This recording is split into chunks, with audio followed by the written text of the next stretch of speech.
I'm Strikadelic, but you can call me Ludo. Welcome to my hyperfixation diary. Hello everybody, I am back after celebrating some holidays. I went ahead and kind of de-decorated and then redecorated my background. I feel like it's a little much, like the stuff on the desk, but let me know if you find it distracting or if it's okay. Anyways, in this video, I am ready to show you my part 2 of my favorite products of 2022. Part 1 was posted last week, and that was all of my favorite complexion and cheek products. And I also give a few little prefaces about like my skin type, undertones, all that jazz in that video.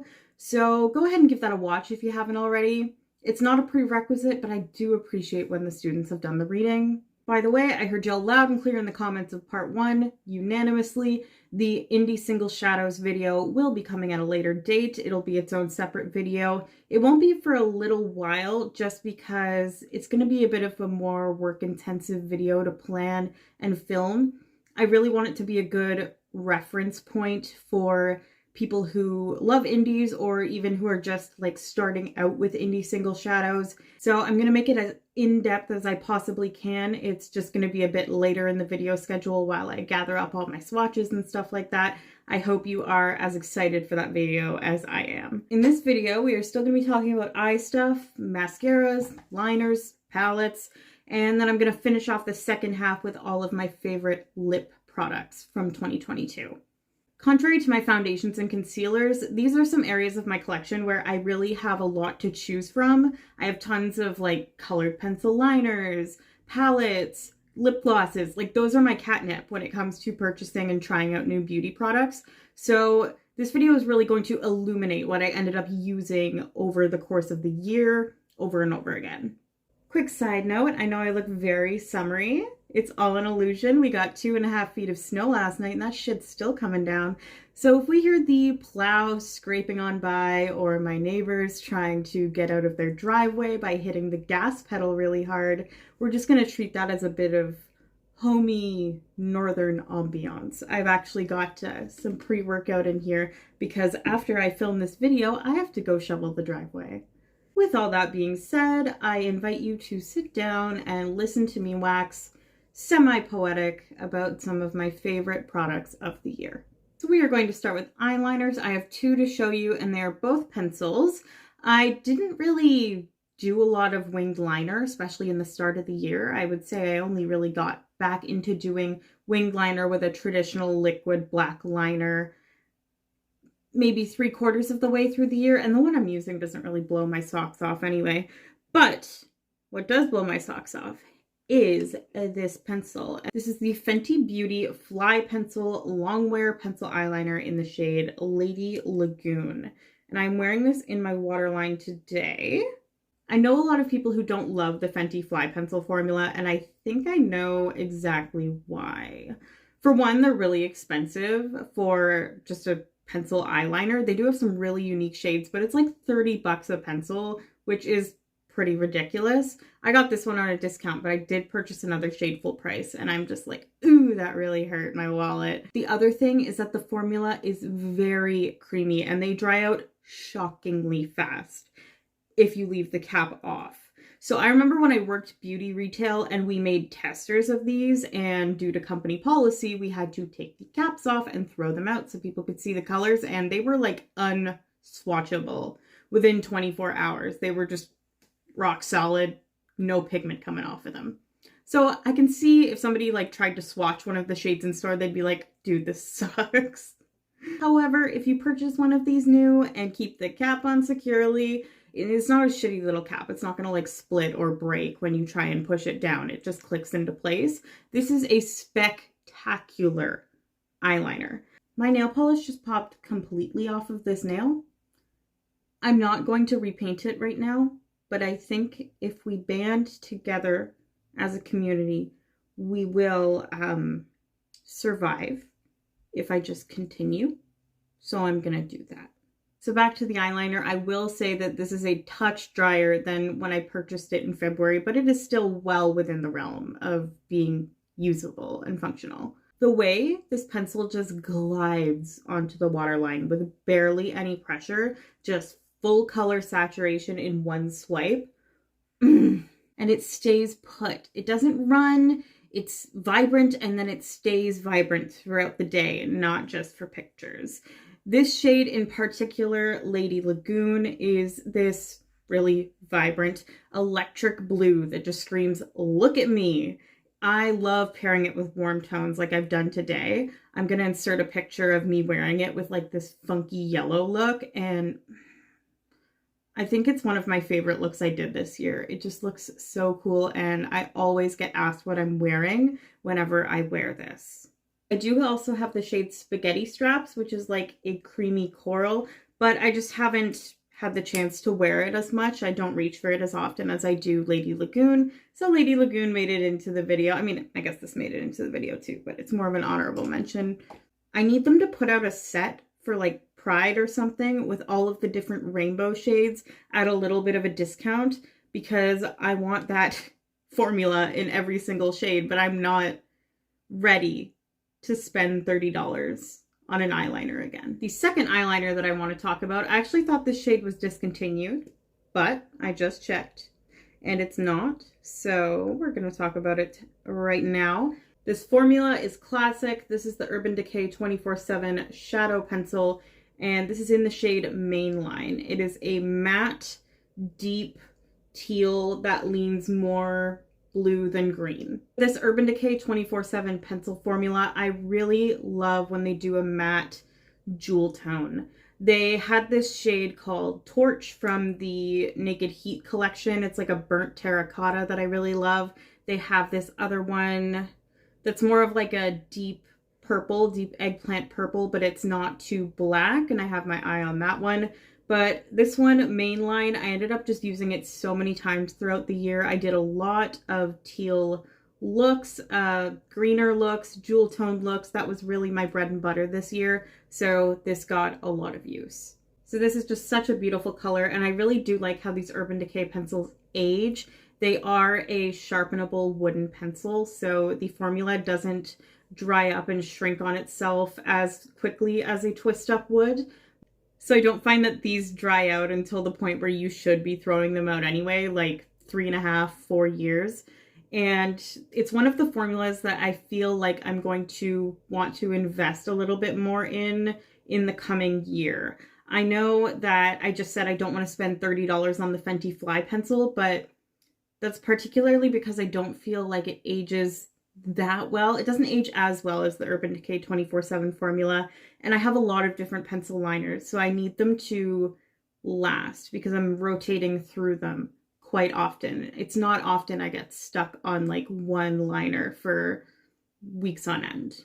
I also find that the Urban Decay 24/7 pencils smoke out really well on the top lash line. You can do like a smoky wing with them, where the Fenty formula is a little tougher to budge in that respect. I don't find that that's the Fenty's best use case. So if a friend were asking me to really narrow down which eyeliner they should spend their $30 on, the Urban Decay or the Fenty, I would tell them that the Fenty comes in more fun colors. They're more pigmented and glidey than the Urban Decay, and they outperform the Urban Decay in the waterline in particular. And then I would tell them that the Urban Decay comes in more like nuanced, grungy colors. Their lighter shimmers don't perform as well as these like nice deep mattes do, but they're more versatile. You can smoke them out on the top lash line. You can smoke them on the bottom lash line. You can also use them just as like a winged liner if you're precise enough with them, and they do age better in their component.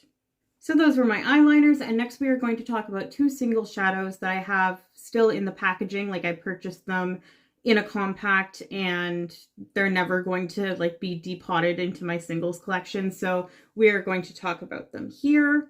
These two are just simple matte brown workhorse shadows that really served me well this year when I needed to get out the door really quickly. I would use either of these as like a one shadow look all over the lid and buffed out into the crease, or I would just throw one of these in the crease, put something shimmery on the lid, and head out the door.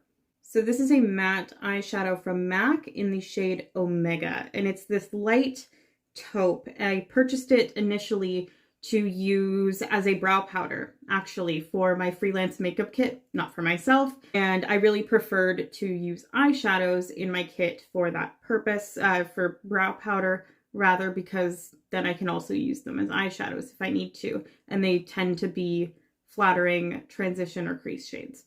Omega is a shade I never actually got around to using on any of my clients, and then when I disbanded my kit, I just kept it for myself, and it is a really, really nice taupe to just throw through the crease. It builds really well, but then as you might be able to see when you blend out the edges, it has this almost like a bit of warmth to it. It's almost a bit of like a yellow toned taupe, if that makes any sense at all.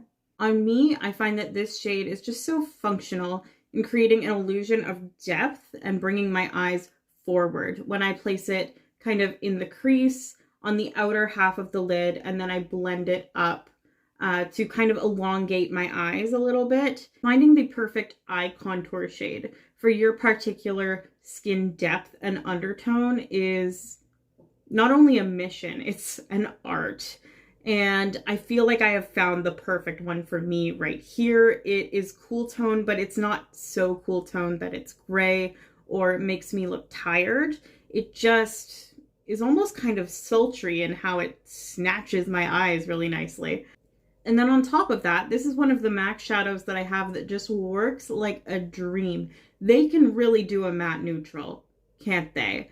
The matte bright shades are a little harder to work with. They can sometimes hard pan, or they're just really hard pressed in general. But this is just soft, creamy, blendable, but not with a ton of kick up. It blends for days, honestly, but it doesn't blend away. It's just such a well-formulated eyeshadow and such a great shade for me specifically.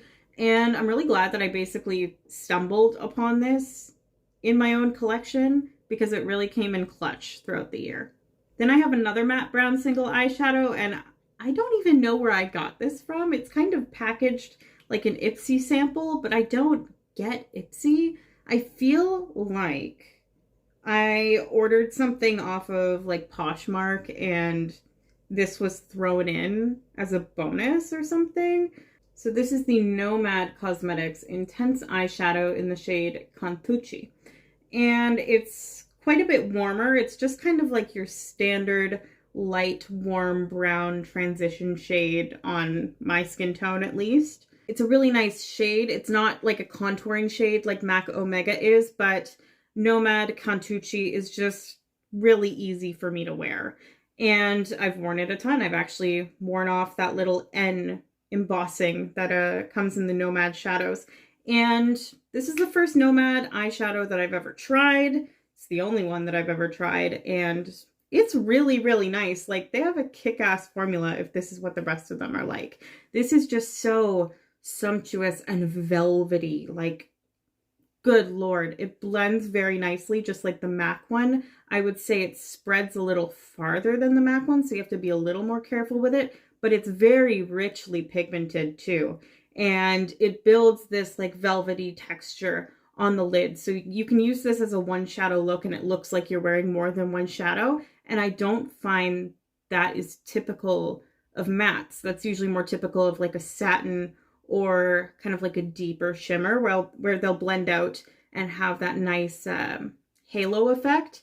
But this is a matte that does that, and I'm just really, really impressed. There are a couple of Nomad palettes that I have my eye on, and I might just have to get them, because if this is what their eyeshadow formula is like, I would like it in every color. So we've made it to palettes, and I feel like I don't actually have much to talk about for palettes compared to previous years, and that's probably because I've really expanded my indie single shadow collection, and I was mostly playing with those, making my own palettes.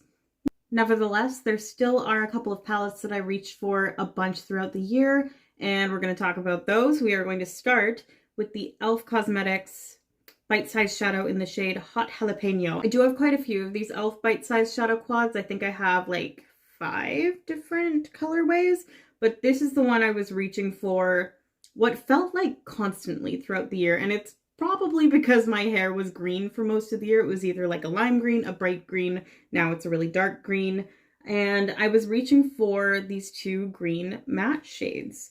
I wasn't really reaching for the shimmers that much, if I'm being honest. I tried using the gold shimmer here on my lid today, and I ended up covering it up with something else. But these two green mattes, they don't swatch the best, but they are really impressive, and not just for a drugstore shadow. For a green shadow in general, they're really, really nice. And they have this more subdued quality to them. This deepest one is like a forest green, but a little bit subdued. You can build it up really nicely in the outer corner and get a nice smoke on it, but it's never going to get you in trouble with how much pigment it's depositing. It's really buildable and blendable. And then we have this other shade, which is like a nice army green, and it's subdued in its saturation. It's a little more muted, but the pigment is still there. It's still going to apply and stay true to color on your lids throughout the day. I was just really impressed with this, and I picked it up a lot to build out different green looks. And then I have 3 like full-size eyeshadow palettes, and they're all from the same brand. And I didn't even really expect to be like jonesing on these quite as hard as I did this year. In fact, when I was putting together my list for this video, it took me going through my Instagram pictures and being like, oh yeah, I was wearing that palette. Oh, there I am wearing it again. It's in the caption again. Like, I was just picking them up over and over again. Something about these ended up really inspiring me. And I do remember packing them for like travel or just like day trips and stuff like that. So these are the 3 palettes that I have from Artist Couture. And I don't even think, if you asked me what my favorite eyeshadow formula at Sephora is, I would think to say Artist Couture. Honestly, if you asked me that, I think I would probably just blank and tell you Violet Voss. I really like the Violet Voss formula, and that was like my default to bring people to when I worked beauty retail. But these palettes are so nice. I got these both like well below retail price, scored a good deal on them, and I had wanted this Ethereal Bloom palette, this like nice springy color story, for such a long time. I had duped it out with my singles over and over again, and I just wasn't getting what I wanted. And honestly, the shimmers in these palettes aren't what thrills me. They're kind of a hard to use formula, actually. They're very hard and almost like gritty feeling. Like I have some on my lid right now. They're functional, but they're not super impressive when I have a bunch of like indie single shadows that cost $20 to $25 a piece and are really meant to give you that like foiled, creamy, multi-chrome, sparkly, multi-dimensional look. Like, I'm not going into palettes for the shimmers anymore. What I'm going into a palette for is mainly matte, but also just, I need the color story to really inspire me. That's why I want a palette now. If the color story sings to my heart, that's what is going to get me to maybe buy it. I'm not going into palettes for like a couple of special shades like Celestials or Multi-Chromes, because I already have those in my collection. So I have never bought a single Pat McGrath palette, and I don't think I ever really will unless she's going to come out with a color story that really shoots a Cupid's arrow at me, you know? And this pastel color story, even though I don't really use the shimmers in it, I like that they're there because they complete the story for me and they build that inspiration for me. I look at this and I am inspired to create. Makeup is like art supplies to me, and these are inspiring me to make art. So I used both of these palettes on my eyes today in conjunction, both the Ethereal Bloom, which is the pastel one, and the Caliente, which is this more like fiery red color story. These shades are just so bright and beautiful, and they apply bright and beautiful. Most shadows I prefer to really build up. These will build, but they also will apply full pigment if you want to get your eyeshadow done really fast. Just like smack it on, blend out the edges a little bit and go. But they play really well with each other too. You can just sit there and fuss and build, and they're not going to get patchy. They're not going to start to kind of Teflon off of themselves. They're just, oh, they're so beautiful. When you go to swatch these with your fingers, they feel pretty dry. They almost feel like a little sandy, a little gritty. It's honestly a bit off-putting, but when you get them on your eyes with a brush, like barely any fallout, full freaking pigment, blend as the day is long, build, and just, they create such bright, beautiful, true to color looks. They create art, basically. Like, My shirt's falling off. That's how excited I am to create art with these two color stories in particular. For the pinks and reds, because they are more of like that pressed pigment formula, they will stain my eyelids a little bit if I wear them for a full day, but they are nowhere near the worst of pink and red staining that I have had in the past. Like, not to dog on Morphe, but Morphe shadows, good luck covering that stain up the next day and not looking like you're completely stoned. Anyways, the last palette I have to talk about from Artist Couture is the Supreme Nudes palette. And yum. Like, look at this. Look at that, like, dirty mustard shade. And even these, like, kind of lighter transition shades, they build so nicely on the eyes. These aren't like a pressed pigment formula like the other two palettes. They are a creamy matte, and they apply and blend together so beautifully. You've got cool tones and warm tones in this palette, and then you've got some grunge to work with. You've got like this olive green. You've got your grungy, like yellowy brown. There's this little gold shade that is like a dirty green gold. And you've got this flaky copper. Like, I could go through every single shade, truly. These are beautiful. And the shimmers in this palette do also function a bit better than the other two palettes. This is my neutral palette of choice, if I'm being completely honest. This is just my easy reach. No other neutral palette, save for one that I've created with my singles, was able to beat this year. This is just such a good palette for like a sexy smoky eye or a daytime eye or something a little sick and grungy. And this is the perfect neutral travel palette, especially when you don't think you're going to have a mirror to get ready with or like good lighting with a mirror.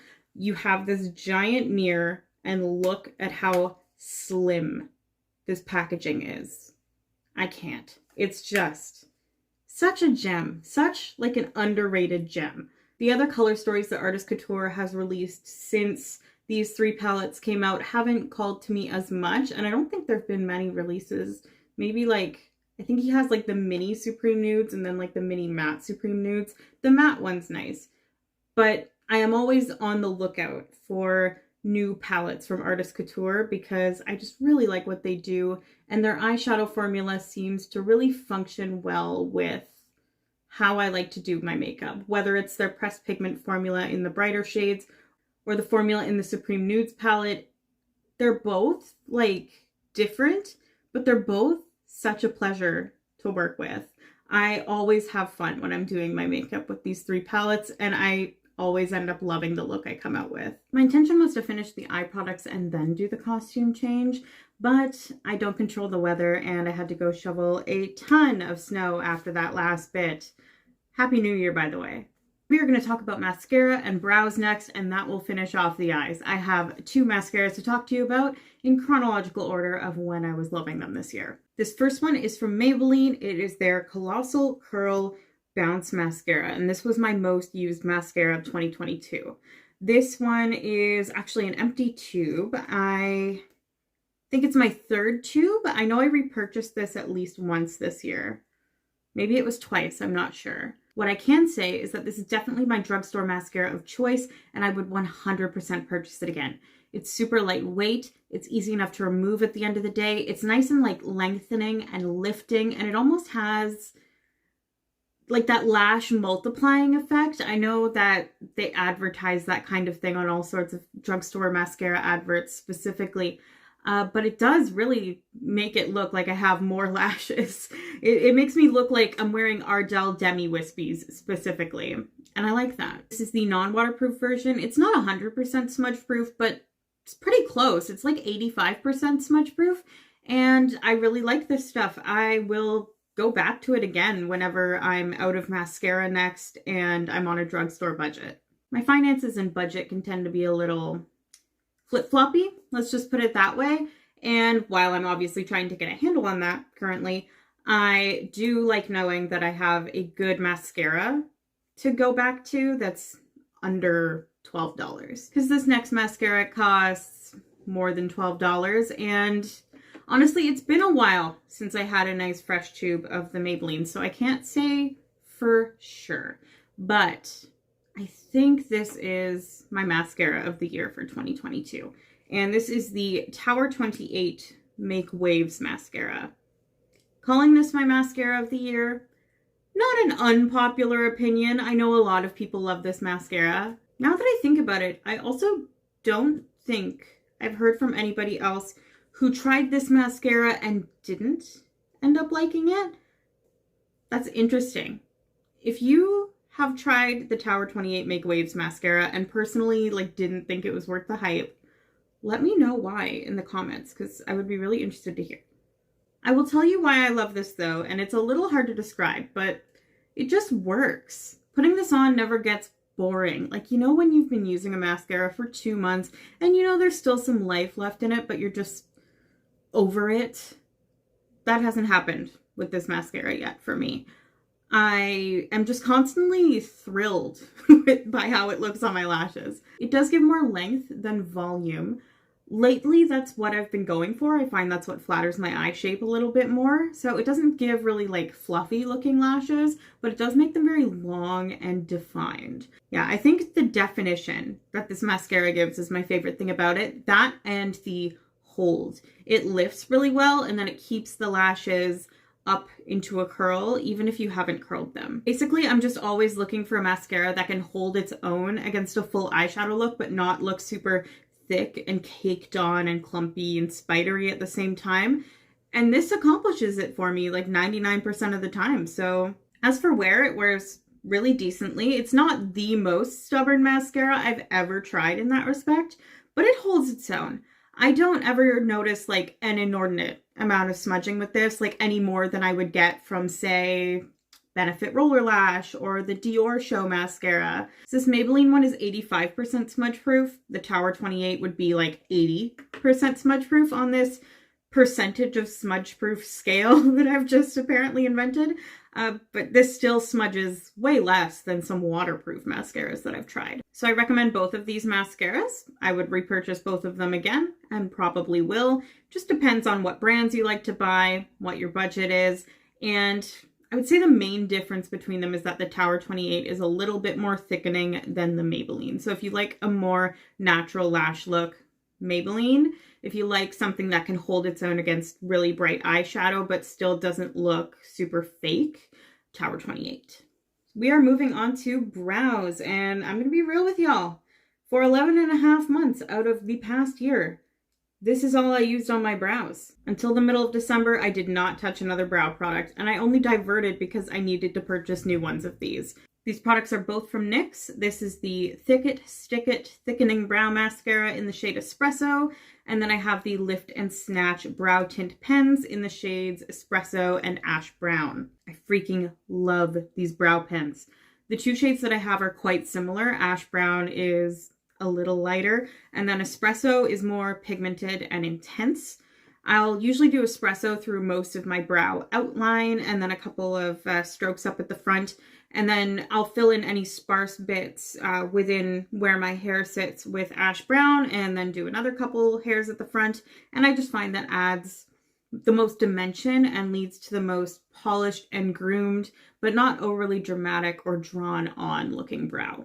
So I'm wearing both of these products in my brows today, and I know that brow pens in general have been getting pretty popular, especially among people who have a similar makeup style to mine.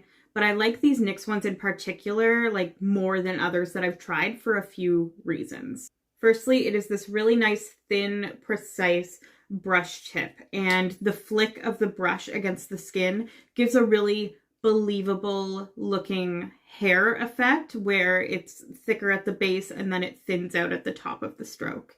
It doesn't get gunked up with product, which is really important to me because I'll do my foundation before my brows. I'm not a brows first kind of guy. And yeah, this doesn't get all nasty with product or get so gunked up with product that it stops depositing pigment. They're not streaky. Some other brow pens that I've tried are quite pigmented in some places on the stroke and then a bit watery on other places. These don't look like you've been using dollar store watercolor paints to put your brows on. And the last thing, they last for freaking ever. I've been hooked on these since mid-2021, and I've repurchased each color once. I am no longer out $15 to $30 every 2 months to repurchase a new brow pencil. Even when these seem to be kind of drying out and getting a little less inky, like I said, I thought I had to repurchase them like 2 weeks into December.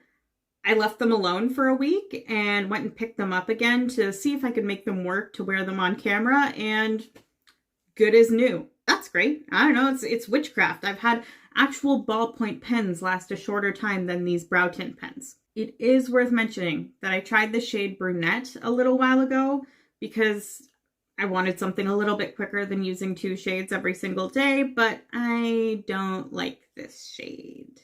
It seems to have some sort of pinky purple dye in the base that separates from the rest of the pigment as you wear it throughout the day. Maybe it reacts with like the pH of my skin or something, or the oils. I have no idea. But I wore this a couple of times and it would go on looking decent, and then I would catch myself in the mirror and it looked like I had filled in my brows with a purple eyeliner marker.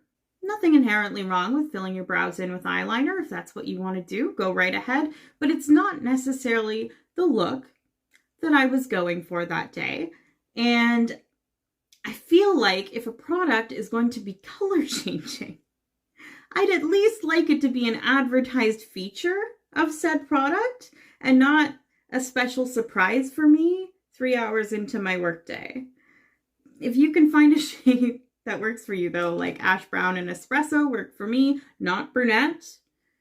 These are beautiful. These are beautiful. This one isn't. These are beautiful. And that completes the eyes. So let's move on to lips. Let's talk about lip liners. We're going to start with this little baby nubbin. This is my Makeup Forever Artist Pencil in the shade Wherever Walnut. So I love all of the lip liners that I'm going to talk about, but this guy has pretty much been my favorite lip liner for 3 years running now.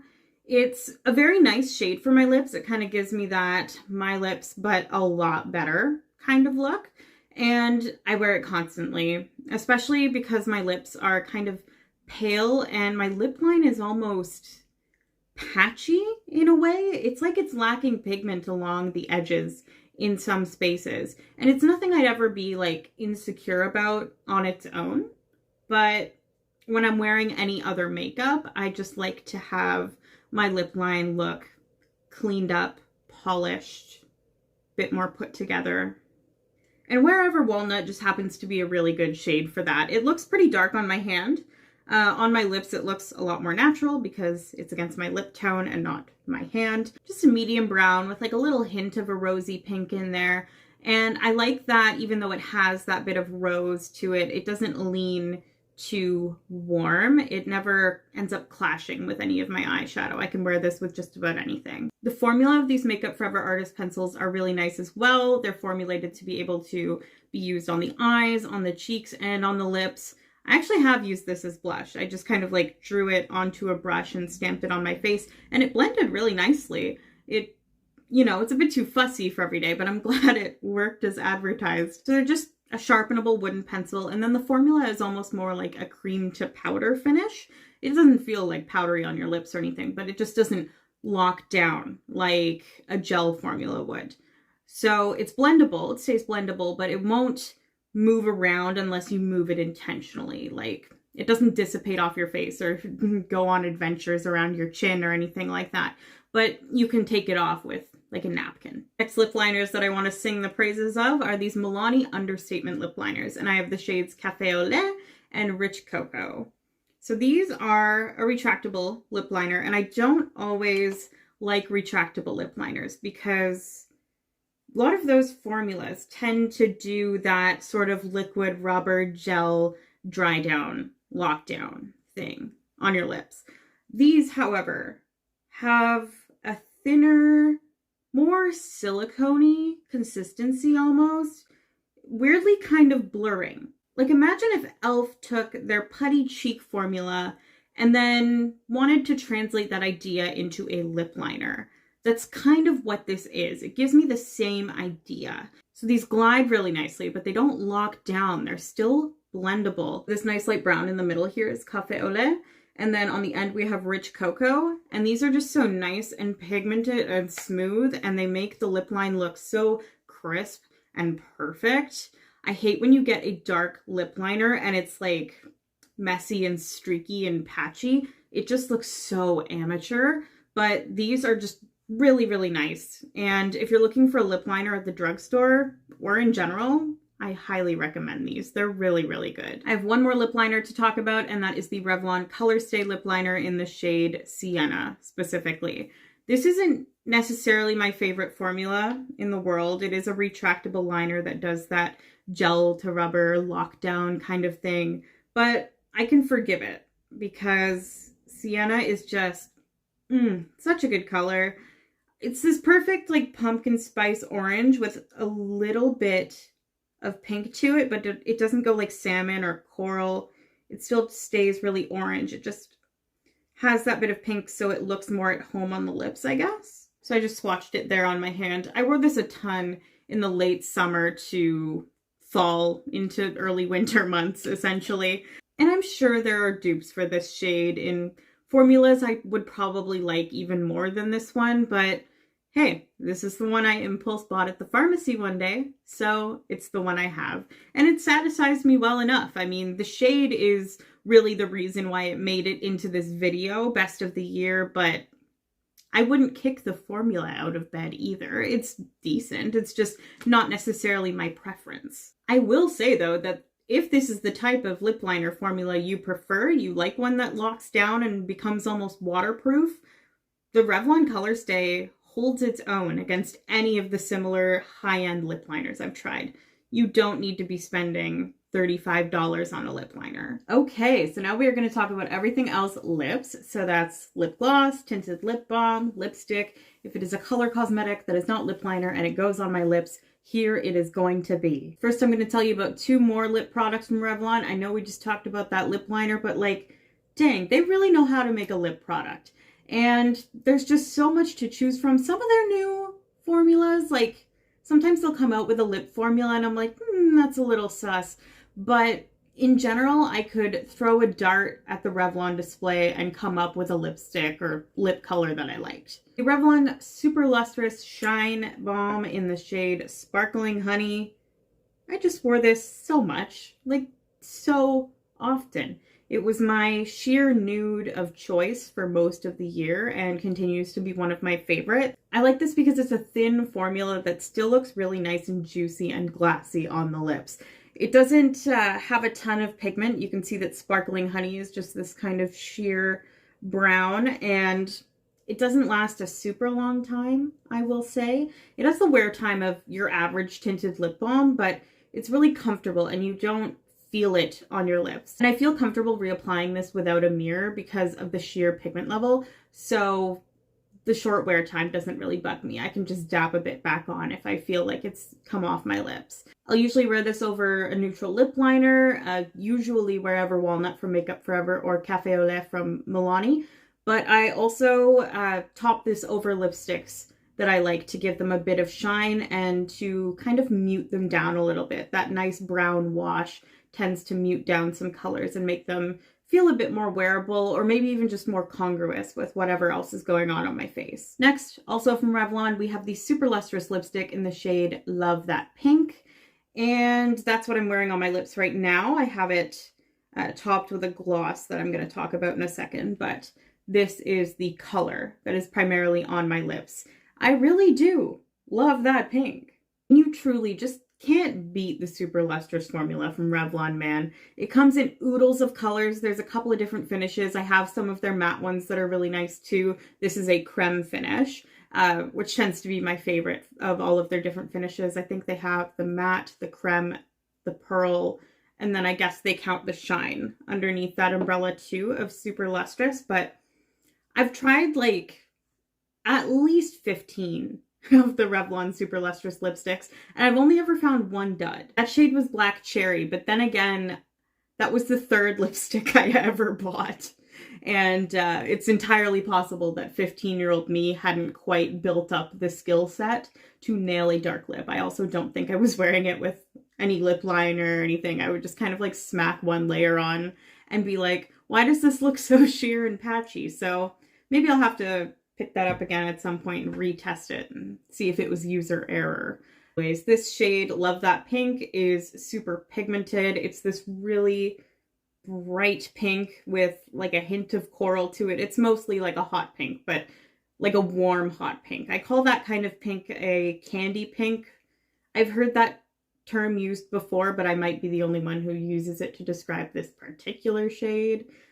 I don't know. It's just a really nice pink. I love that pink. I will mention that I totally understand that some people like don't love purchasing from Revlon due to like personal or moral reasons. Totally valid. In my opinion, or just like, not my opinion, but like my viewpoint, those big drugstore conglomerate brands like CoverGirl, Maybelline, Revlon, L'Oreal, those are like the big four players at Shoppers Drug Mart per se. My $6 is going to end up marginally benefiting somebody's bottom line who I would consider to be a shitty person. Like, no matter how you slice it, no matter what brand I end up going to, it's going to end up benefiting somebody who wouldn't approve of my existence. Let's just say that. But I ended up doing a lot of buying at the drugstore last year in terms of, like, I was just trying to get optimum points, if I'm being honest, to use for my groceries. And kind of, if I was going to spend money on makeup, I was like, I might as well do it at the drugstore.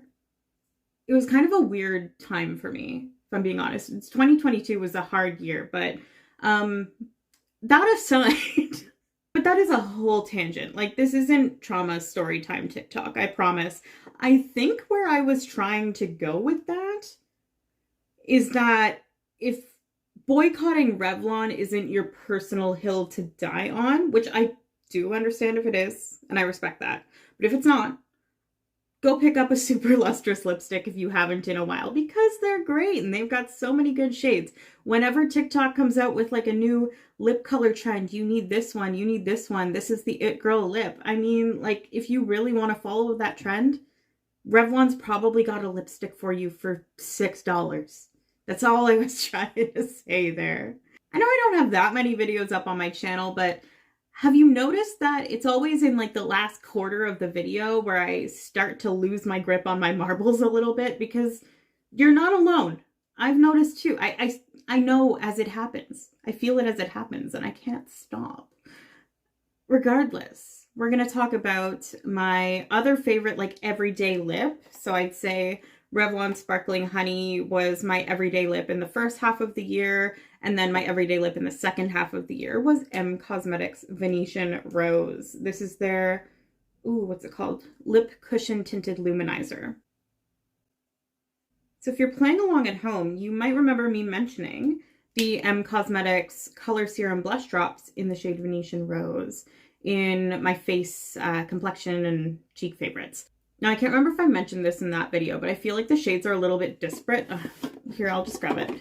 I have the blush drops in Venetian Rose, and let's swatch them to see if I'm going crazy.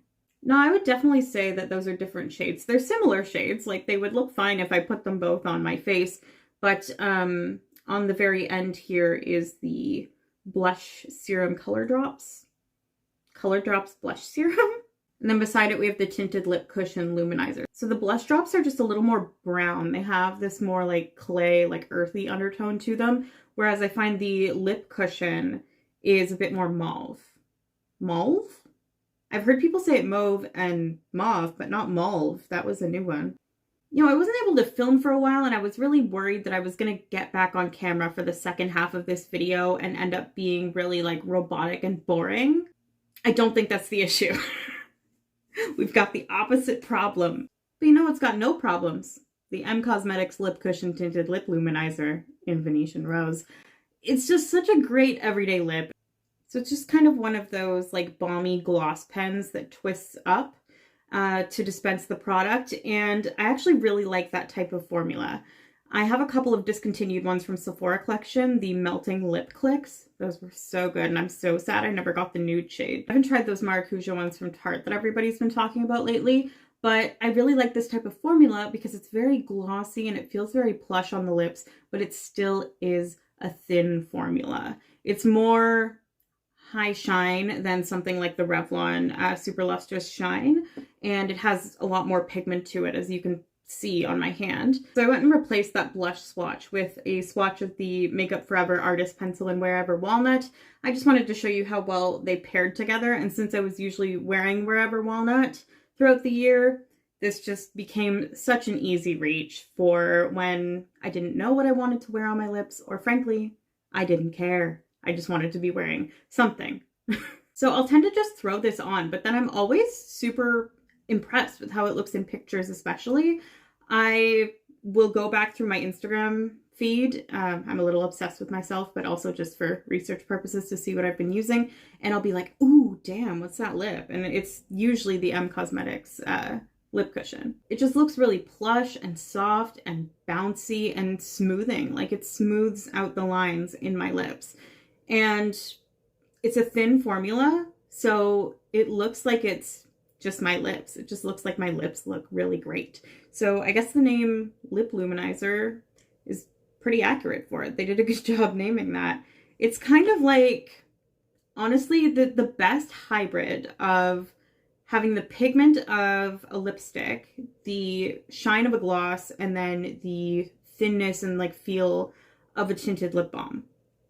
It's a really good product. Moving on to a gloss with your more traditional delivery system, I want to talk about a product that really took me by surprise this year. This is the Glam Light Lip Gloss in the shade Hot Chocolate. I think I got this in some sort of mystery box, and like, wowza, this shit's good. Now I'm going to swatch this down below that Revlon Super Lustrous Shine and Sparkling Honey, because I want you to see how similar the shades are. The shades, not the pigmentation. Obviously the Glam Light is a lot more pigmented. It is like a thicker traditional gloss, but it's so shiny and beautiful, and it pairs so nicely with any nude lip. Ugh, I just love a chocolate brown lip, and look at the shine on this baby. It's got a really nice presence on the lips, and because of that thicker formula, and when I say thick formula, I don't mean it's like sticky or goopy or anything. It's more like a lip lacquer because of that pigment level combined with how smooth yet thick the formula is. It's got that self-leveling quality that I know like Khaki talks about, for instance, where the surface of a formula will just kind of smooth out on its own and stay that way, as opposed to wanting to be kind of like pushed around by your lips as you talk, stuff like that. This doesn't move throughout talking, and it doesn't get gummy at your moisture barrier, do that like white ring thing. It doesn't collect weirdly anywhere on your lips. Just a really good gloss. And it smells kind of like hot chocolate powder.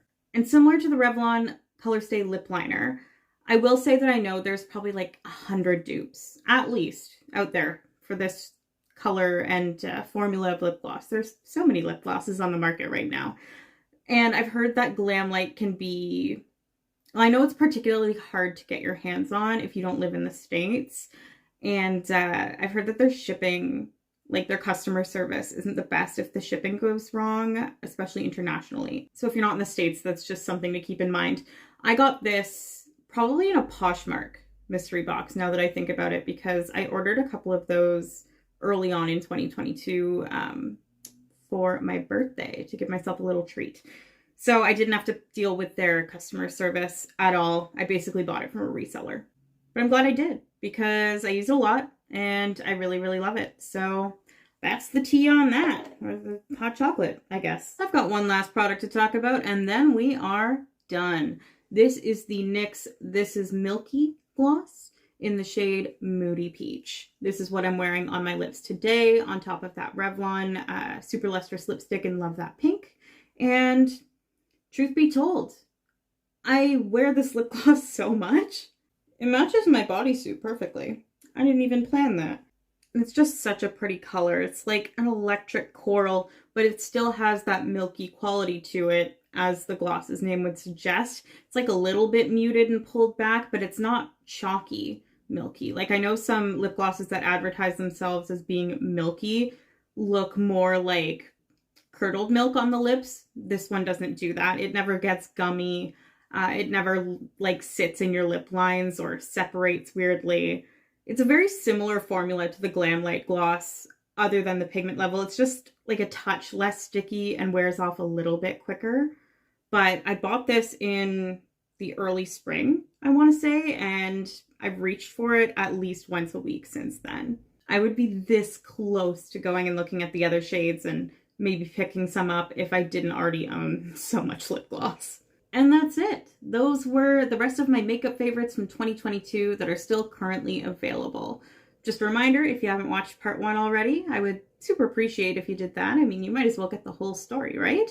And I want to thank you for watching this video. I hope you enjoyed it because I know I had fun making it. I have so many fun videos planned. Like, we are set for the next month, and I have tons of ideas for the rest of the year too. So go ahead and subscribe if you enjoy my vibe. Give this video a like if you liked it, because I would like that. And leave me a comment letting me know what lip product you couldn't put down this year. Lip balm, lipstick, lip liner, I don't care. Let me know what it was. I just love chatting with you guys in the comments and hearing what you like. It is time for me to close out this video though. You can only broadcast your stream of consciousness for so long. So I'll see you next time. Bye! There's more where that came from, so go ahead and subscribe if you want to see more of whatever the heck that was.